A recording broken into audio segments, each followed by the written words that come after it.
Assalamualaikum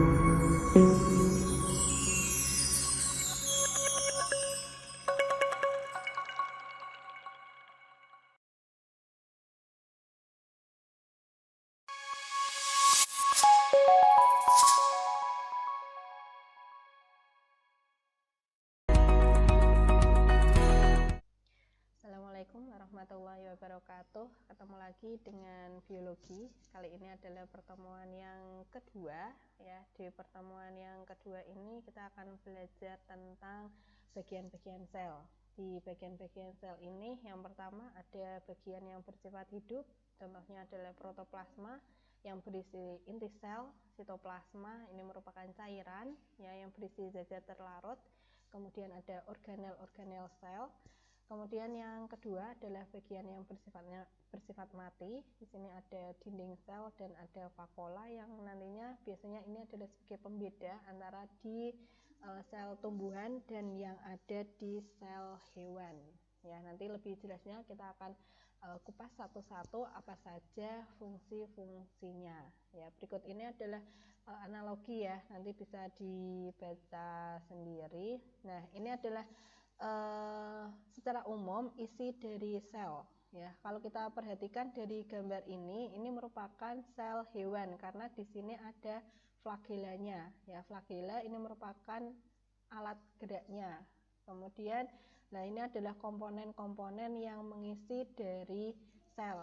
Komponen-komponen ini masing-masing dia akan memiliki fungsi yang berbeda setiap dari organelnya. Nah, ketika organel ini sudah memiliki fungsi masing-masing, ini berfungsi, dia akan bekerja sama untuk melaksanakan fungsi hidup yang ada di sel. Ya.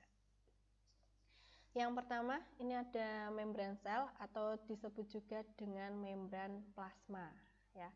Di membran sel atau membran plasma ini letaknya dia di paling luar ya. Pada sel hewan ini letaknya dia di paling luar. Kalau diibaratkan di kelas ya, di satu gedung ini dia sebagai temboknya ya. Tembok-tembok yang membatasi antar ruangan. Ini kalau di sel itu namanya adalah membran sel.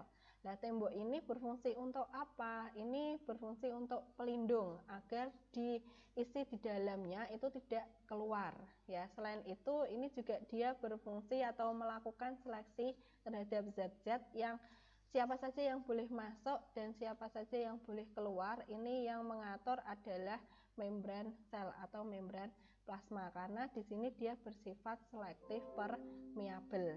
Nah, dalam susunannya ini dia tersusun atas karbohidrat, protein, dan lemak. Ini bisa kita lihat pada gambar yang ada di bawah ini. Ini adalah susunan dari membran plasma. Dia terdiri dari protein, karbohidrat, dan lemak. Kalau kita perhatikan dari gambar ini yang disebut dengan fosfolipid. Ya, ini adalah fosfolipid. Jadi bagaimana dia ada dua lapisan ya, ada dua lapisan seperti pada gambar ini juga sama. Nah, ini yang disebut dengan lipid bilayer karena dia terdiri dari dua lapisan ya. Setiap lapisan ini satuannya ini yang disebut dengan fosfolipid. Kemudian yang kedua ini ada protein. Protein di sini dibagi menjadi dua. Ada protein perifer dan ada protein integral. Nah, saya kembalikan ke gambar ini. Contohnya adalah di gambar ini. Protein integral dan protein perifer ini berbeda di tempatnya. Kalau protein integral ini adalah protein yang menembus di antara dari dua lapisan ini. Dia menembus di dua lapisan, lapisan atas maupun lapisan bawah. Kemudian untuk protein perifer ya, ini adalah protein tepi. Dia biasanya menempel pada salah satu lapisan fosfolipid ini. Bisa itu dia di atas, bisa juga di bawah. Ini adalah jenis-jenis dari protein. Kemudian ada lagi di sini ada glikolipid ya, dan ada fosfolipid. Nah, ini adalah fosfolipidnya. Ini strukturnya adalah yang pertama, ini bagian kepala. Ini dia sifatnya adalah hidrofilik kemudian yang bagian ekornya ini yang panjang, ini sifatnya adalah hidrofobik. Sifat-sifat ini nanti berfungsinya ini tergantung sesuai dengan membrannya, ya, sesuai dengan di luarnya dia berbatasan dengan siapa. Contohnya adalah di gambar yang di bawah ini. Jadi bagian kepala yang bundar ini dia sifatnya hidrofilik. Bagian yang hidrofilik ini adalah bagian yang suka air, maka dia letaknya ini biasanya adalah di bagian luar, ya, karena kan dia dua lapisan, ini lapisan atas misalnya dan ini lapisan bawah. Lah, bagian hidrofilik itu adalah bagian yang atas ini, dia yang berhubungan dengan lingkungan luar dari fosfolipid ini, ya. Kemudian yang bagian bawahnya ini, bagian ekornya ini dia sifatnya adalah hidrofobik. Nah, di hidrofobik ini biasanya dia yang bagian-bagian yang tidak suka air, ya, atau takut air. Ini biasanya dia berada di bagian dalam, ya. Kalau dilihat dari gambar ini, ya, ini bagian ekor, dia akan ketemu dengan ekor, ya. Bagian ekor lapisan atas misalnya ini dia akan bertemu dengan bagian ekor di lapisan bawah. Karena kan dia takut air, makanya dia ini di dalam. Nah, ibaratnya kalau mudahnya seperti itu. Kemudian yang bagian kepalanya ini dia berada di bagian atas. Kemudian yang ini adalah protein perifernya. Ini adalah protein perifernya. Kemudian yang ini adalah protein integral. Biasanya di protein integral ini bagian tengahnya ini terdapat saluran atau kanal. Ya, saluran atau kanal ini nanti bisa memfasilitasi zat mineral air ini agar mudah masuk dari lapisan luar ke lapisan dalamnya, ya. Kemudian, nah, selain itu juga ada glikoprotein, ya. Ini adalah glikoprotein, itu adalah gabungan, ya, gabungan antara protein dengan karbohidrat. Nah, kalau diperhatikan di sini ini adalah proteinnya. Bisa itu kalau di sini itu berarti protein perifer, ya, ini dia berikatan dengan karbohidrat, maka membentuk glikoprotein, ya. Kemudian di sini juga sama, ya, ini adalah selain perifer, ini protein integral juga ditempeli oleh karbohidrat, ya, ini disebut dengan glikoprotein.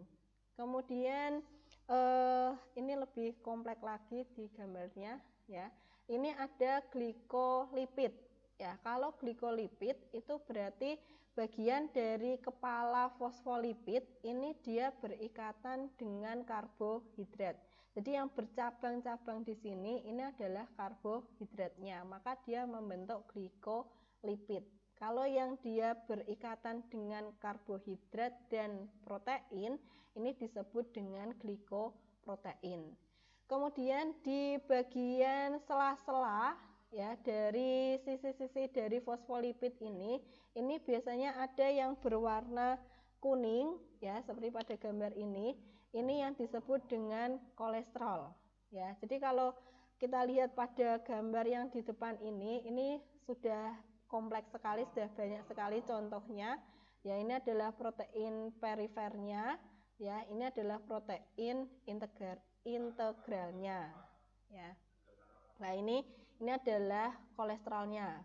Nah, biasanya kalau seperti air itu dia masuknya lewat sini masih bisa, tapi kalau yang molekul yang ukurannya besar itu biasanya adalah dia menggunakan protein pembawa.